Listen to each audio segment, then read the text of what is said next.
Bom, governador, tem várias, acho que várias faces conhecidas e amigas aqui. A nossa ideia é justamente inaugurar o nosso ciclo de entrevistas com os pré-candidatos, com o senhor. Primeiro, eu preciso agradecer os nossos patrocinadores e apoiadores. Nós temos como patrocinador hoje o Grupo Comalate e como apoiadores a Teleloc, Sapori e Atmo Digital. Eu queria aproveitar justamente uma notícia que acabou de sair. O senador Rodrigo Pacheco já avisou que vai rejeitar o pedido de impeachment do ministro Alexandre de Moraes. Como esse é um assunto que está bastante quente, eu queria saber a sua opinião a respeito disso. Agora desligou. Aqui devia ser verde, na hora que liga, e vermelho a hora que desliga. Em todo caso, vamos que vamos. Luiz, primeiro, muito obrigado aqui com a Morning Report. Obrigado, Cris, também pelo convite. Obrigado a todos vocês terem vindo. Sinto aqui muito prestigiado por vocês que estão presencialmente e os que estão virtualmente também. O presidente Rodrigo Pacheco tomou uma decisão acertada, não faz o menor sentido adotar o impeachment de um ministro do Supremo, ainda que isso esteja estabelecido na Constituição. Pela primeira vez na história se pede o impeachment de um ministro do Supremo Tribunal Federal. E se pede o impeachment sem nenhuma razão concreta, exceto a diferença de que o ministro em voga, o ministro Alexandre de Moraes, tem cumprido bem o seu papel como ministro de Estado e se colocado em oposição a esse flerte autoritário do presidente Jair Bolsonaro e também as agressões que ele sistematicamente tem feito contra o Supremo Tribunal Federal, a Corte Suprema do Brasil, e não é de agora. Desde o início do seu mandato, ele se tornou um claro agressor da Corte Suprema brasileira. Chegou até a insuflar movimentos bolsonaristas para cercar o Supremo Tribunal Federal e, pelas redes bolsonaristas, estimular agressões, inclusive com fogos de artifício. Nunca houve isso no Brasil, nem no período da ditadura, nem no período mais duro, mais difícil do país. De triste memória, houve uma circunstância como essa. Então, agiu corretamente o senador Rodrigo Pacheco com uma boa têmpera e cumpriu o seu dever. Engavetou um pedido inadequado, impróprio, em relação a um ministro do Supremo Tribunal Federal. E como é que o senhor vê esse clima de tensão que aumenta cada dia? Agora nós temos uma manifestação convocada para o dia 7 de setembro, que vai ser na Avenida Paulista, a favor do governo e também desses movimentos do presidente Jair Bolsonaro. Como é que isso impacta o clima político aqui no Brasil? Aumenta a tensão. O clima já é tenso, aliás, como é o presidente Jair Bolsonaro. Ele só sobrevive na tensão e no conflito, não na razão, no bom senso, no equilíbrio, na atitude, no respeito pelas leis, no respeito pelas pessoas, no respeito pelos mais pobres e, principalmente, no respeito pela vida. Alguém que adota o negacionismo não tem respeito pelo ser humano, senão não teria adotado essa posição, não seria um pária mundial como é hoje. Hoje o Brasil é comandado por um pária, além de um incompetente completo, alguém que desrespeita a vida e desrespeita o seu povo. É uma situação cada vez mais tensa. Aliás, repito, ele vive do conflito e, ao longo da sua existência, como presidente da República, embora eleito democraticamente, só acirrou ânimos, e ele faz isso constantemente. E isso é muito ruim para o Brasil. Agora, evidentemente que, diante de alguém que desafia o Brasil, você tem duas opções. Ou você sucumbe e atende e se torna aquiescente a esse tipo de postura, ou você reage. Não a reação brutal, a reação física, e muito menos a reação armada, mas a reação institucional. E essa é o que eu tenho feito, aliás, desde o segundo mês. Não foi agora, diante da pandemia. No segundo mês, Jair Bolsonaro, como presidente da República, já em fevereiro de 2019, já mostrou que aquilo que ele propôs como presidente, como candidato a presidente da República, ele já não estava cumprindo. Em 2 meses, ele já tinha demitido 3 ministros. 3 ministros já demitidos à frente do seu ministério. Hoje, se eu não me engano, se eu não estou enganado, tem 19 ministros que já tiveram suas cabeças cortadas. Primeiro disse que, durante a campanha, que não seria candidato à reeleição, falou, postou, divulgou, colocou, endossou, e no segundo mês, em fevereiro, já se dizia candidato à reeleição. Aliás, quero aproveitar, Luiz, para dizer aqui que eu sou frontalmente contra a reeleição e fiquei feliz de ver o presidente Fernando Henrique Cardoso, presidente de honra do PSDB, ainda que tardiamente, mas antes tarde do que nunca, reconhecer que foi um erro a reeleição. É inconcebível no Brasil um governador, um prefeito, um presidente da República se eleger e já no início do seu processo já cuidar de reeleição. Nós precisamos de governadores, prefeitos e presidentes que cuidem de gestão e não de reeleição. É um vício, é um péssimo comportamento. No Brasil, pelo menos, não funcionou. Eu espero até que no futuro uma reforma política acabe com a reeleição e tenhamos um mandato de 5 anos e não um mandato de 4 anos. A reeleição não é boa para o Brasil, nem sequer para o reeleito. Nós não tivemos um único caso de alguém reeleito no Brasil que tenha feito um segundo mandato melhor do que o primeiro. E fora os afrontes que fez, inclusive em relação à justiça. Lembre-se dos primeiros atos de Jair Bolsonaro, não quero falar do passado, mas só para recordar, os primeiros atos deles foram de intimidação aos movimentos da promotoria pública no Rio de Janeiro, nas investigações contra as rachadinhas dos seus filhos. Como pode um presidente da República, nos seus primeiros atos, mudou completamente, inclusive, alterou, trocou o procurador do Ministério Público no Rio de Janeiro, influenciou, pressionou, então, o governador Wilson Witzel para que mudasse o promotor, isso é a nomeação do governador, porque estava investigando as rachadinhas dos seus filhos. E até hoje, esse é um fato não resolvido. Tudo que ele pode, ele faz para impedir a verificação, a averiguação da verdade. Agora, é curioso, aqui tem uma plateia de empresários e empresárias. Alguém aqui seria capaz de comprar uma casa de 14 milhões de reais em Brasília, ganhando 34 mil reais por mês?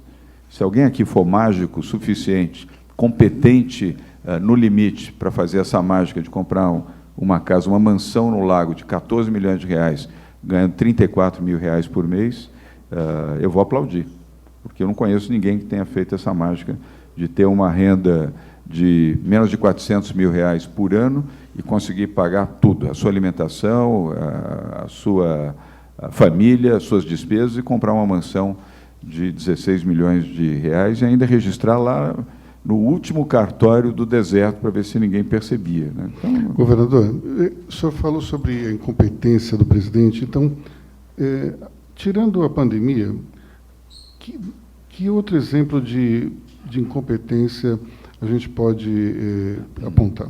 Meio ambiente.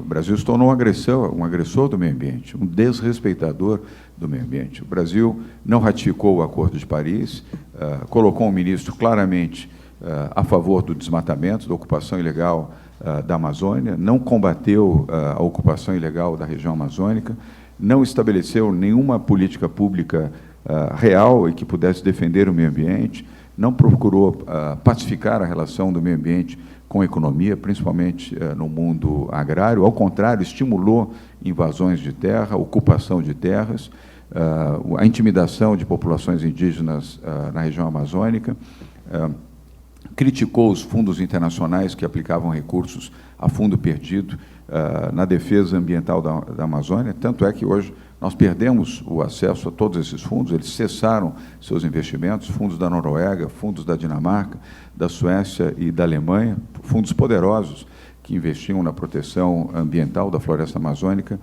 cessaram os seus investimentos, agrediu ainda o presidente da França por ser um defensor do Acordo de Paris, aliás, promovido pelo governo francês, estimulado pelo governo francês, e ainda cometeu a indelicadeza não só de ofender o presidente Macron, como a esposa do presidente Macron, e estabeleceu uma linha completamente diversa da proteção ambiental. E o custo disso foi o custo ambiental, o custo para as populações indígenas, o custo para a população dos caboclos ribeirinhos na região amazônica e o custo econômico para o Brasil, porque vários fundos internacionais cessaram seus investimentos, não apenas os fundos ambientais, fundos japoneses, canadenses, alguns americanos, japoneses, sul-coreanos, e os grandes fundos europeus não fazem mais investimentos no Brasil, porque é um país que desrespeita o meio ambiente, que não ratificou o Acordo de Paris, que não vai à COP agora em Glasgow.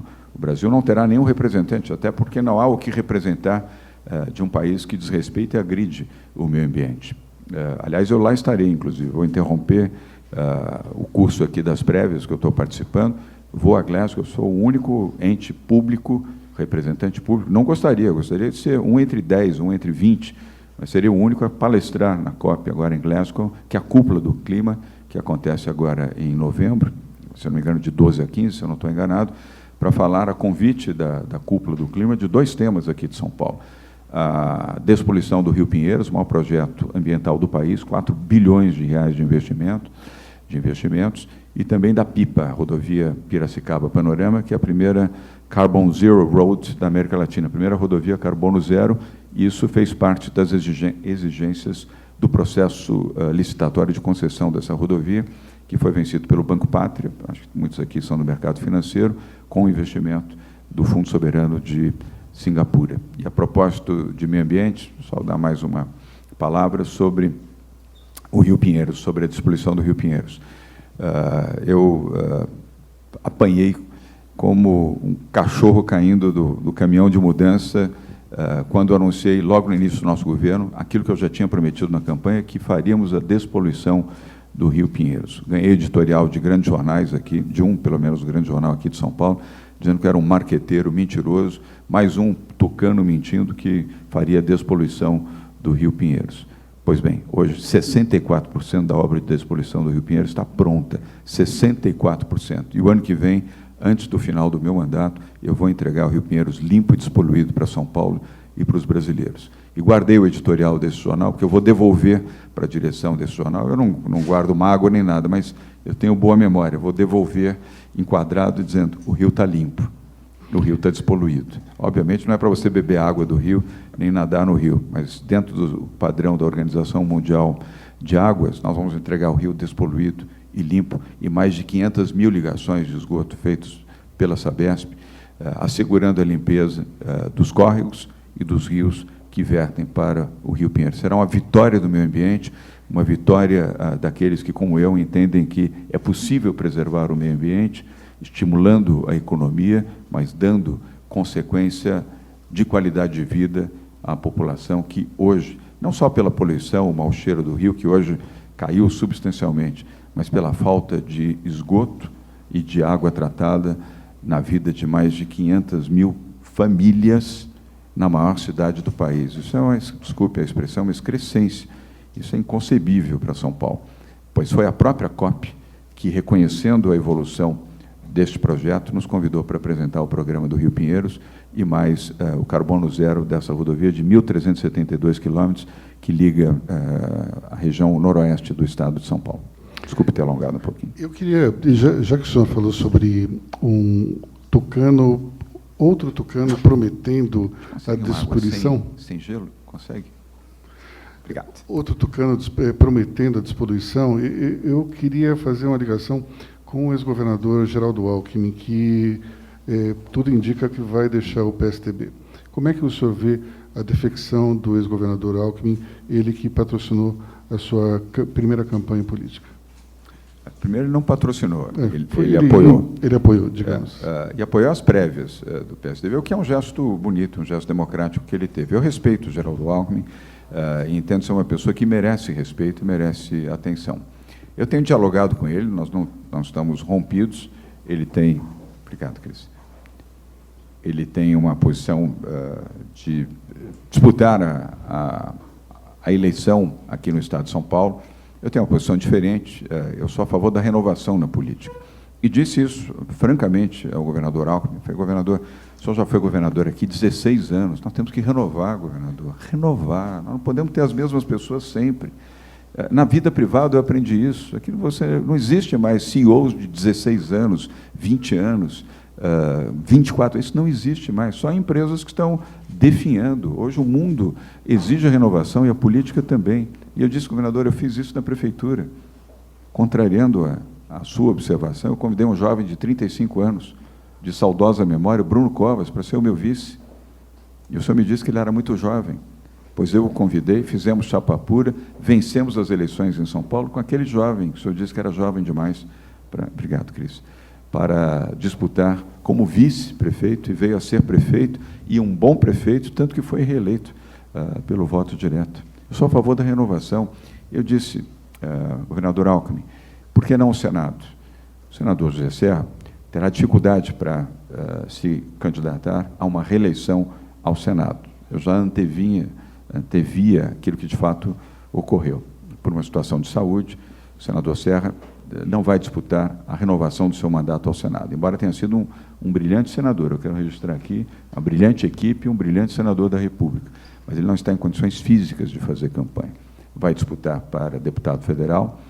Tenho muita convicção que, mesmo com a limitação de percorrer o Estado de norte a sul, de leste a oeste, ele terá a votação suficiente para ter um mandato como deputado federal. E eu disse, governador, Senado Federal, Senado da República, Casa da República.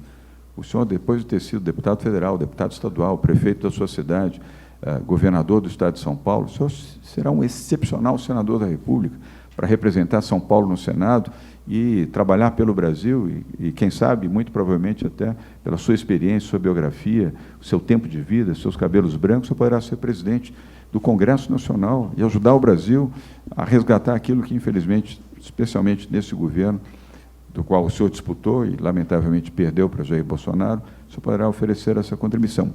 Aí ele me disse, não, eu quero disputar para o governo do Estado. E aí eu finalizei dizendo, governador, então vamos às prévias. Nós vamos ter prévias aqui em São Paulo, e teremos prévias aqui. Na mesma data das prévias, no plano nacional, teremos prévia aqui no plano estadual. Eu sou filho das prévias, e o senhor me ensinou que as prévias eram legítimas, que as prévias faziam bem, como de fato fizeram. Eu disputei as prévias como franco favorito a perder as prévias do PSDB em 2016, e com bons nomes. Tinha André Matarazzo, José Aníbal, Ricardo Trípoli e Bruno Covas. 4 grandes nomes, todos parlamentares, experientes. Lembrando que o André Matarazzo era vereador, tendo sido já ministro, embaixador, secretário de Estado, todos com mandatos, todas pessoas qualificadas. Então, sugiro, dispute. Rodrigo Garcia será o meu candidato, mas o meu candidato não significa que vai ser eleito porque eu desejo. Ele será eleito se o povo desejar. Quem vota é o povo, não é o governador. Aí ele me disse, não, prévias eu não disputo. Qual a inconveniência? Não, porque o poder do Palácio dos Bandeirantes é muito grande sobre as prefeituras, os prefeitos. Senhor governador, eu disputei 2 prévias em 2016 e 2018, nunca me preocupei se o Palácio dos Bandeirantes estava ou não articulando. E o senhor vai lembrar que em 2018 eu disputei prévias pela 2ª vez, e o senhor estava aqui na figura do Márcio França, que era o seu vice, e naquele momento o senhor não me apoiou. O senhor fez um contraponto a mim e indicou 3 candidatos, inclusive um secretário seu, o Floriano Pêsaro, deputado federal, para disputar contra mim. O senhor convidou o Luiz Felipe Dávila, um cientista político, meu amigo, quem eu respeito muito, para disputar contra mim. O senhor convidou o Zé Aníbal, senador da República, para disputar contra mim. Eu venci os 3 e não reclamei. Não reclamei que aqui estava o Márcio França articulando e ele era candidato contra mim. E eu não fiz nenhuma reclamação, ao contrário, fiz aquilo que eu aprendi. Coloquei a minha calça apertada, meu tênis, minha camiseta e fui fazer campanha, e ganhei. Eu não vejo por que agora o senhor acredita que nós aqui vamos lhe criar barreiras, dificuldades ou qualquer dificuldade, vamos dizer, não institucional, para que o senhor possa disputar. Mas ele tomou a decisão dele serenamente, aliás, eu respeito.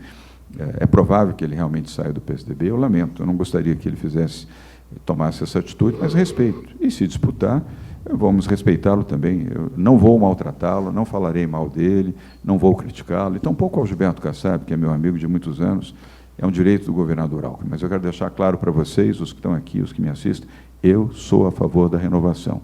Na vida pública, na vida privada, onde esse exercício puder ser feito, renovar. E é isso que a política brasileira precisa, renovação. E eu tenho um mantra no PSDB, eu digo sempre que o nosso partido será um partido melhor se nós tivermos mais mulheres e mais jovens. Mais mulheres e mais jovens. Eu sempre falo isso. Nós seremos um partido melhor pela renovação dos jovens e pela sensibilidade das mulheres. No plano social, são as mulheres que determinam com mais habilidade e com mais responsabilidade os fatores sociais na educação, na saúde, na proteção social.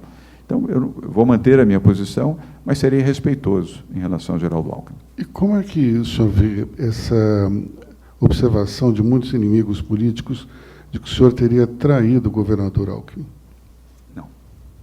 Eu não traí o governador Alckmin. Eu fiz a campanha e venci a campanha.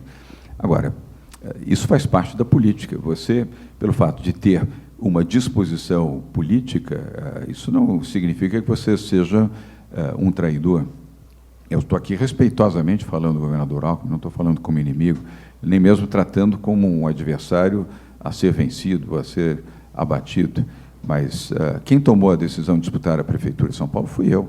Não foi o governador Alckmin que me escolheu, que me convidou, olha, você tem futuro, você pode ser um bom prefeito. Eu fui lá bater na porta e falei, governador, eu gostaria de me apresentar para disputar a Prefeitura de São Paulo. Ele foi neutro naquele momento.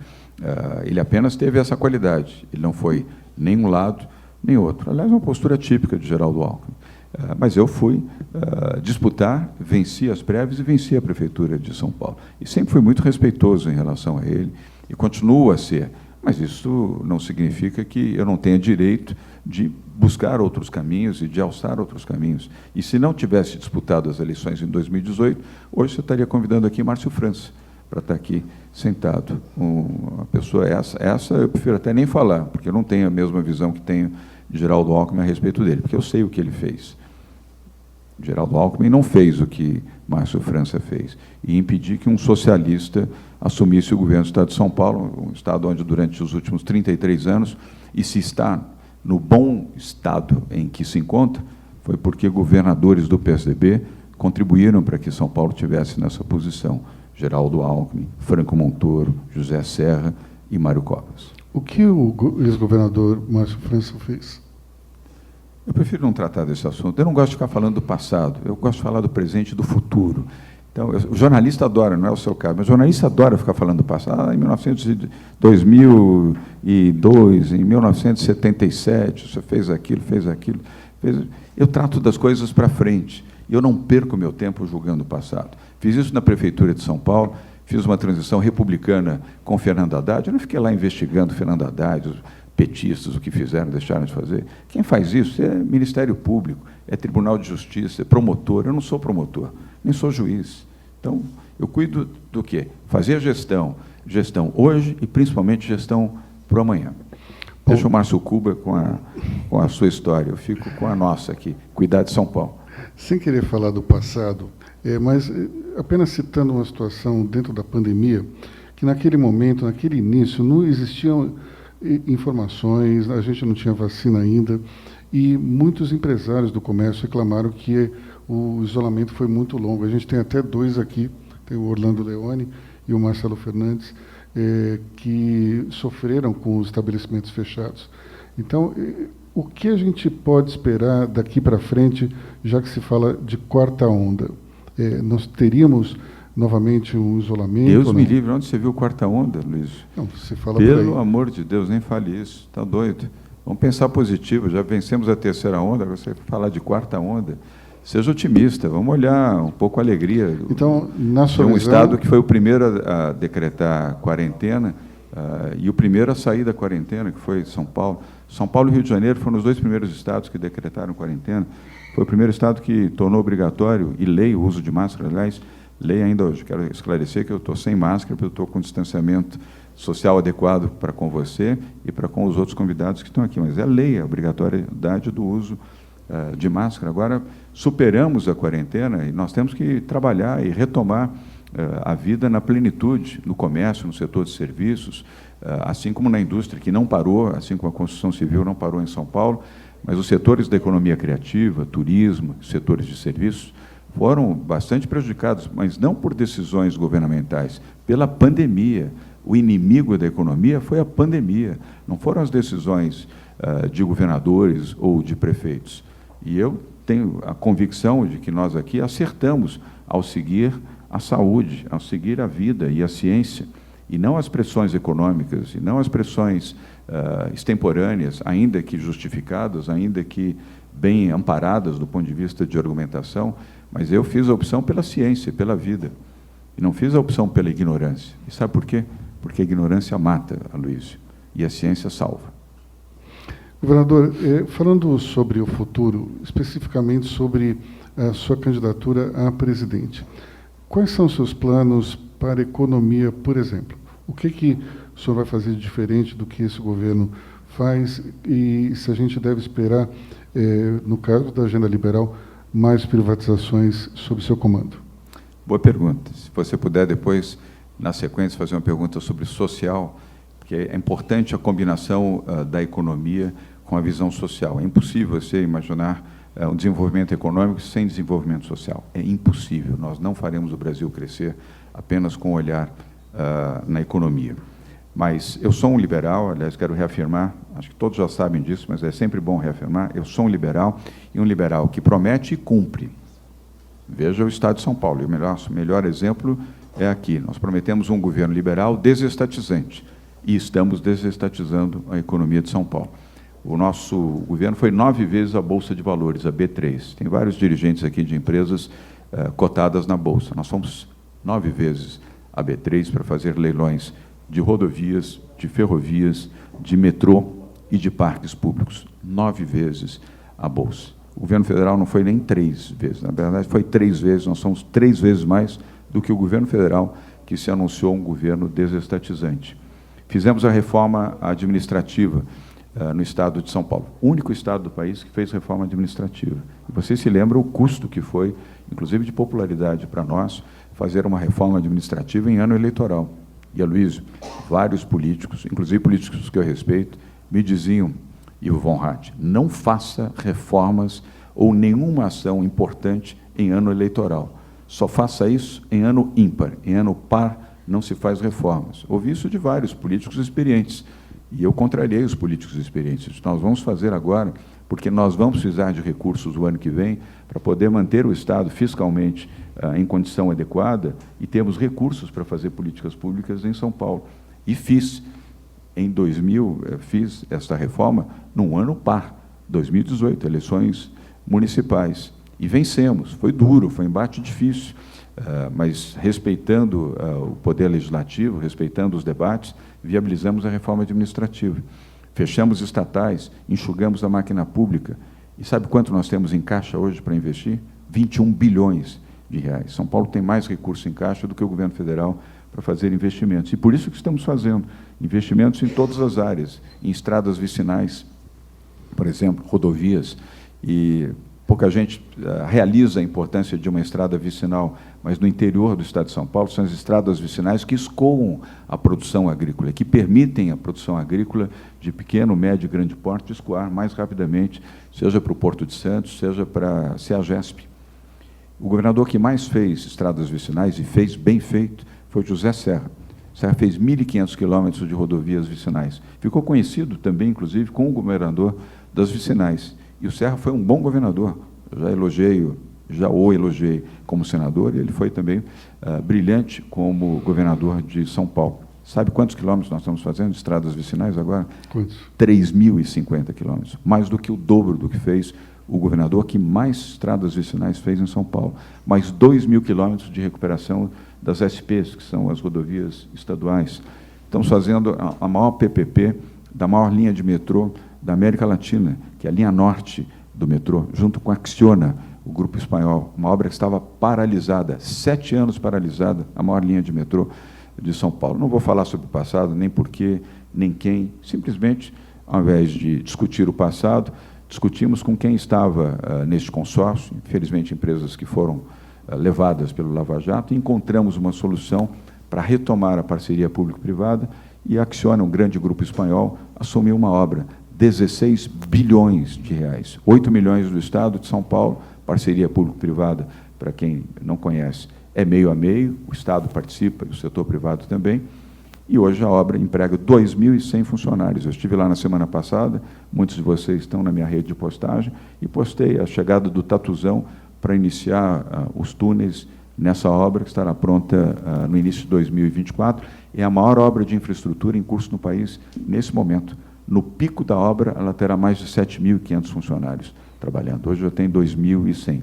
Então, um governo desestatizante, um governo que atrai o capital externo, abrimos escritórios internacionais, primeiro em Xangai, na China, em agosto de 2019, depois em fevereiro de 2020 abrimos o escritório em Dubai, no Oriente Médio, agora, no último mês de junho, abrimos o escritório europeu, que já deveríamos ter aberto o ano passado, mas devido à pandemia não fizemos, a sede é em Munique, na Alemanha, mas é um escritório europeu, e agora, no final do mês de novembro, vamos abrir o escritório para Norte América e México, em Nova York, sendo que o custo desses escritórios, 50% é pago pelo setor privado. Enquanto nós formos eficientes, o setor privado poderá confiar e pagar. O dia que deixarmos de ser eficientes e transformarmos os escritórios em centros de lazer para filhos de políticos, certamente nenhuma empresa privada vai pagar para que os escritórios funcionem de maneira inadequada. Isso é modernizar a gestão pública, isso é fazer atração de investimentos internacionais. Vou dar mais um exemplo para não alongar. Em janeiro de 2019, eu fui ao Fórum Econômico Mundial em Davos. Aliás, já fui 3 vezes, uma como prefeito, 2 como governador, só não fui nesse último ano porque não tivemos o Fórum Econômico Mundial. Em um único encontro, são vários, eu acho que, não sei se alguém aqui já foi ao Fórum Econômico Mundial em Davos? Então, você conhece como funciona lá. Você tem um pitch de 15 minutos, numa pequena sala, onde você já tem um encontro marcado previamente com o seu interlocutor, e são 15 minutos, é Suíça, minha gente, ali 15 minutos é 15 minutos.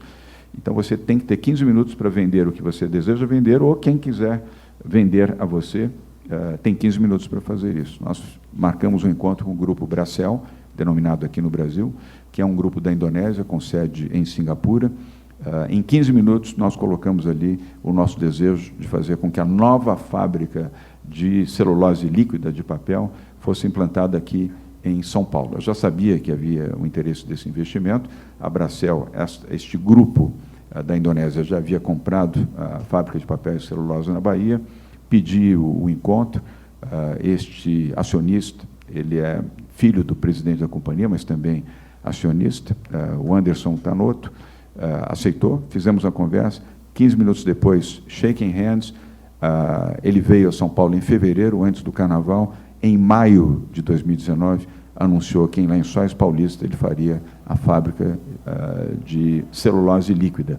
A fábrica está implantada, começa a operar agora em fevereiro, eu fui lá visitá-la há um mês atrás, um investimento de 14 bilhões de reais, um investimento puro, não tem participação do Estado, e vi um canteiro de obras com quase 7 mil pessoas trabalhando. Não sei se alguém, por acaso, passou na beira da rodovia ali em Lençóis Paulista, uma fábrica fabulosa que começa a operar a sua primeira parte, sua primeira fase agora, no mês de fevereiro. Isso é investimento privado. Marcos jurídicos claros, regras claras, estabilidade política, agilidade. Nós temos uma agência fomentadora que chama-se Invest São Paulo, que é a agência facilitadora para os investimentos externos. Ela é um shortcut no tempo em que um investidor internacional, ao invés de falar com 5, 6 áreas, fala com uma única área, essa área viabiliza todas as suas necessidades. Com a Prefeitura Municipal, com os agentes municipais que precisam aprovar aquela iniciativa, com a CETESB, com os demais setores reguladores do Estado, facilitando a vida do empresário investidor. E aí falo também, já que eu falei de CETESB, um governo eficiente mantém o respeito pelo meio ambiente. A CETESB, quando nós chegamos, é uma grande instituição, a companhia de saneamento, que faz toda a fiscalização e o procedimento ambiental em São Paulo. Uma grande companhia. Só que quando nós chegamos, haviam projetos que demoravam 4 anos para aprovação. A companhia nunca errou, ela sempre acertou, mas era lenta, era lerda para a tomada das suas decisões. Ela não era impregnada nem por petismo, nem por esquerdismo, nem por nada, apenas por lentismo, usando aí um neologismo. Convidei a Patrícia Iglesias, que eu conheci, aliás, no governo Alckmin. A Patrícia vem da academia, ela vem da Universidade de São Paulo, e já havia sido secretária de Meio Ambiente. Eu gostava dela, do jeito, do estilo, da forma pragmática, mulher, para a gestão que ela fez na Secretaria de Meio Ambiente, e a convidei para dirigir a CETESB. Os mesmos projetos que chegavam a levar 4 anos, hoje são aprovados em 4 meses, no limite máximo de 4 meses. Não precisou vilipendiar processos, não precisou abandonar o respeito ao meio ambiente, não precisou fazer nenhuma atitude equivocada, simplesmente cumprir a obrigação em menor tempo. Esse é um governo que atua pelo privado, e eu aqui, aquilo que prometi, fiz. Aqui, sim, é mais privado e menos público. Agora, teve alguém lá em Brasília que dizia é mais Brasil e menos Brasília. Nesses 2 anos e meio, eu só vi mais Brasília e e nada de Brasil. Bom, para a gente encerrar a agenda social, econômica, depois, só a agenda econômica, eu queria saber da sua opinião a respeito desse pacote tributário, especialmente dessa criação da alíquota de 20% em cima dos dividendos, e depois, evidentemente, o que o senhor achou dessa mudança no Bolsa Família e os seus planos para a área social de um eventual governo Dória. Obrigado, Luiz. Eu vou ainda, antes de responder a você, lembrar que tudo isso foi fruto de uma grande equipe. Eu não sou governador do singular, eu sou governador do plural. Eu acredito em equipe, time. Nós formamos um grande time. Até os piores adversários reconhecem que nós temos um grande time. E aqui na economia, como na área social, fizemos um grande time, sob a liderança do Henrique Meirelles, ex-presidente mundial do Banco Boston, ex-presidente do Banco Central, ex-ministro da Fazenda, uma figura de respeitabilidade internacional. Ele fez todo o desenho da economia de São Paulo, e com a contribuição de uma grande mulher, de novo, uma mulher, a Patrícia Ellen, uma jovem que eu conheci na Mackenzie, por quem me tornei grande admirador, quis levá-la na época da prefeitura, não consegui, mas como eu sou muito perseverante, tem alguns amigos aqui que me conhecem, sabe que eu tenho defeitos, mas eu tenho algumas poucas qualidades. Uma delas, Marcelo, eu sou muito perseverante, muito. E consegui convencer a Patrícia a abrir mão de uma posição, ela era presidente de uma companhia do grupo United Health, que é a Mil, para ir atuar na área pública. E a Patrícia Ellen, como secretária de Desenvolvimento Econômico, e o Meirelles, e um timaço de colaboradores, fizemos um trabalho bem planejado para o desenvolvimento econômico de São Paulo. E é por isso que São Paulo cresceu mais do que o Brasil em 2019, em 2020, e vai crescer este ano. Aliás, o IPEA prevê um crescimento de 7,8% para a economia de São Paulo. 7,8% significa apenas 2 países crescendo mais do que São Paulo, a China e a Índia. O Brasil deve crescer 5,2%, 5,3% pelas projeções. São Paulo vai crescer mais de 50%. E não é um acaso. E há pouco tempo até um brilhante jornalista de economia, talvez num lapso tenha dito, mas São Paulo sempre cresceu mais do que o Brasil. Eu disse, não, São Paulo não sempre cresceu mais do que o Brasil. Em 2018 cresceu menos, em 2017 menos, 2016 menos e 2015 menos. Já tem um passado não tão remoto, mas um passado que não é presente, onde São Paulo deixou de ser líder da economia brasileira. Hoje voltou a ser, por uma boa equipe e um bom time. Então, eu preciso fazer esse crédito, porque eu não governo sozinho, eu governo com um time. E eu classifico também o Rodrigo Garcia como um grande CEO. Eu fiz aquilo que nós fizemos, e que vocês fazem no setor privado, dividindo tarefas e compartilhando tarefas. Convidei o Rodrigo para ser o CEO, vice-governador e secretário de governo do Estado de São Paulo. O resultado, ele conhecia profundamente a máquina pública, honesto, correto. Eu vi isso durante a campanha, ele foi o coordenador da nossa campanha, e o resultado foi esse. Tivemos um CEO administrando e operando muito bem a gestão completa do governo de São Paulo. E a economia não foi diferente.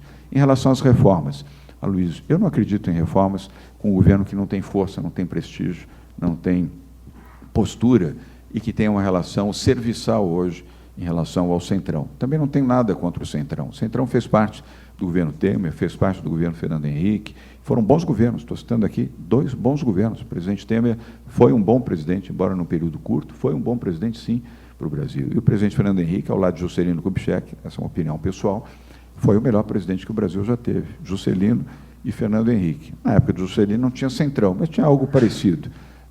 E no Fernando Henrique tinha, e o diálogo, o entendimento foi feito, mas de maneira republicana. Você não tinha o Centrão mandando no governo, você tinha o Centrão apoiando o governo, é diferente.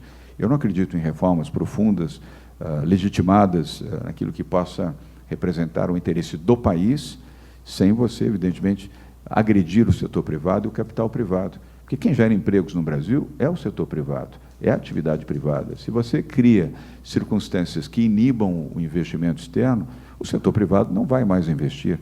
Qual razão de fazer investimento? Para perder dinheiro? Eu não conheço empresário que queira perder dinheiro.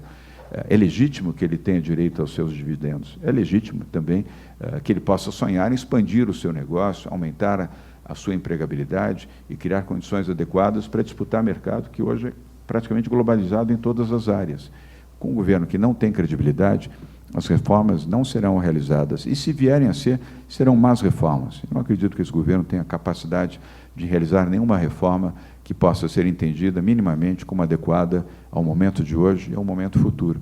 E se tiverem dúvidas, convide aqui para uma palestra para esse time o Rodrigo Maia, agora o nosso secretário de Ações Especiais, responsável, inclusive, pelo programa de desestatização.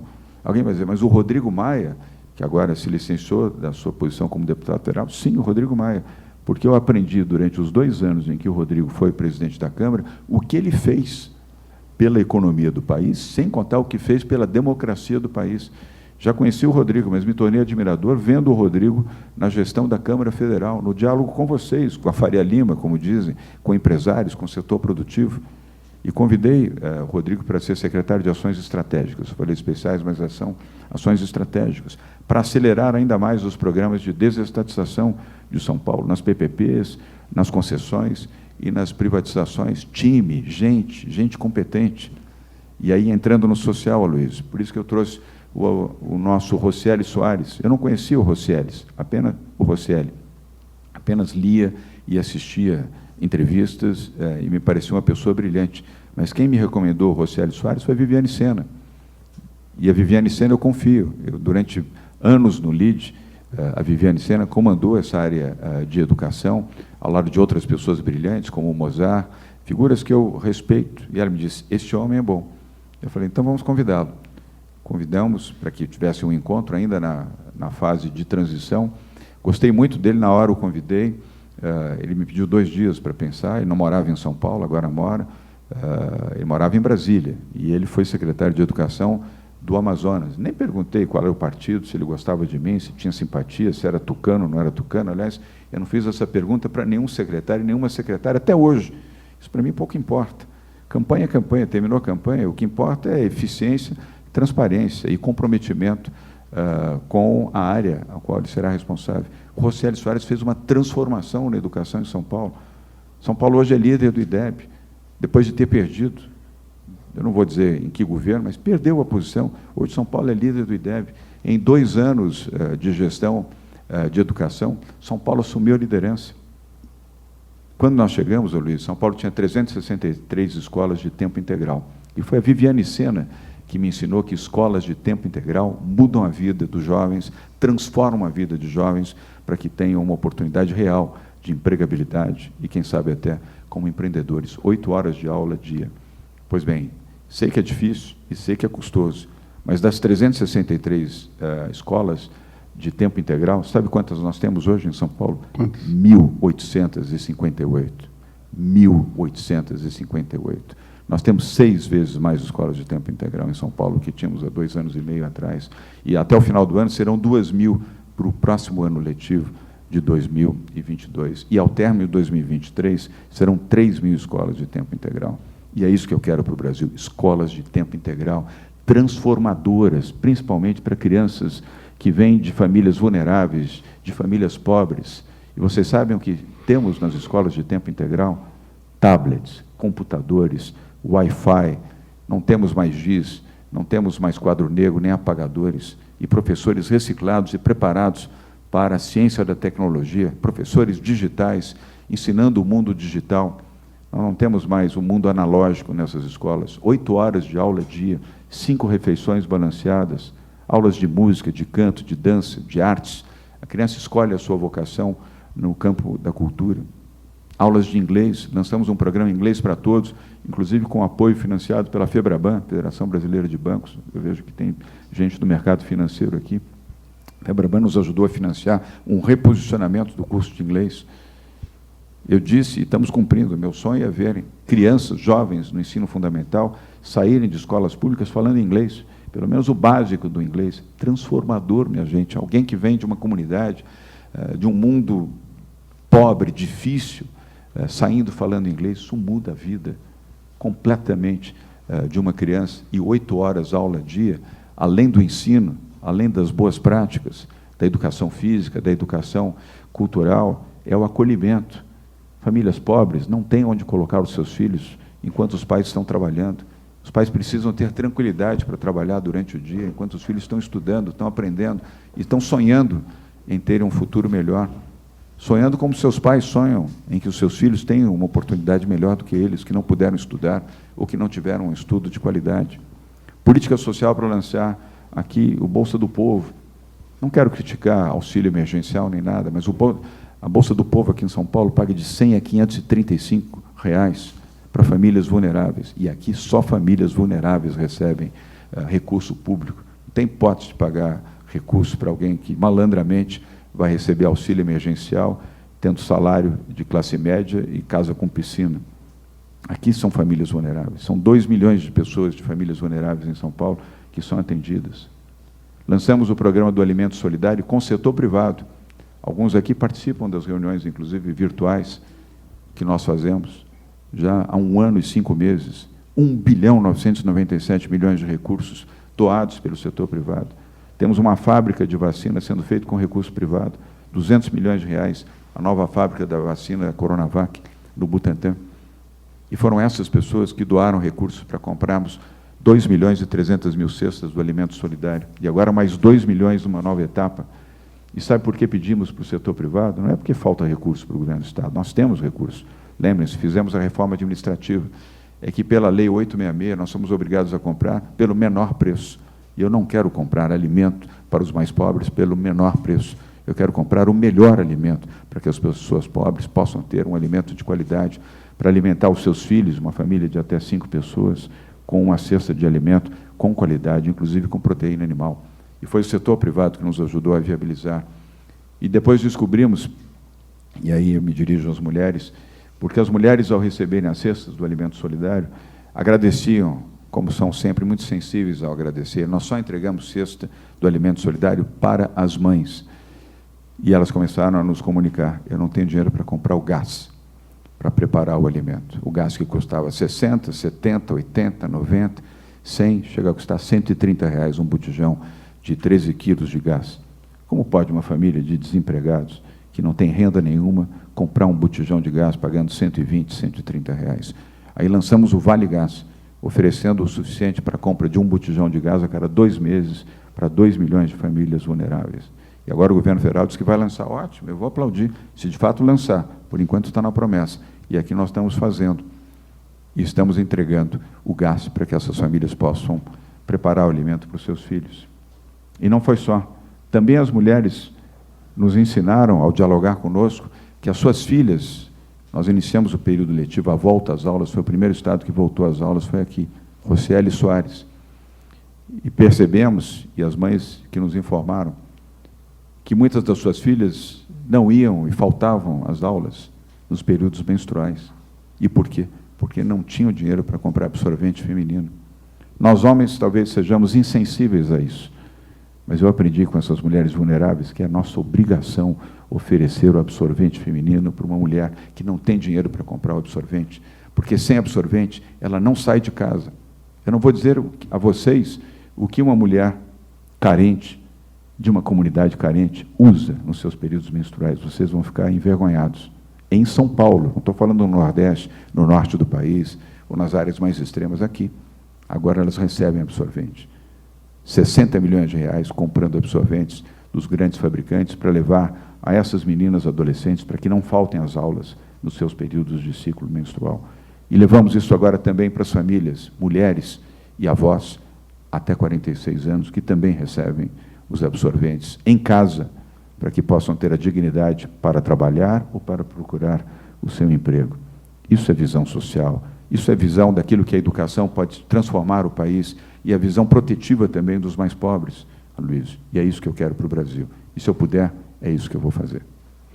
Muito obrigado, governador João Dória. Nós vamos ficando por aqui na nossa entrevista, no primeiro talk show de pré-candidatos a governo do Estado, a presidência da República e ao Senado Federal. Mais uma vez, muito obrigado. E...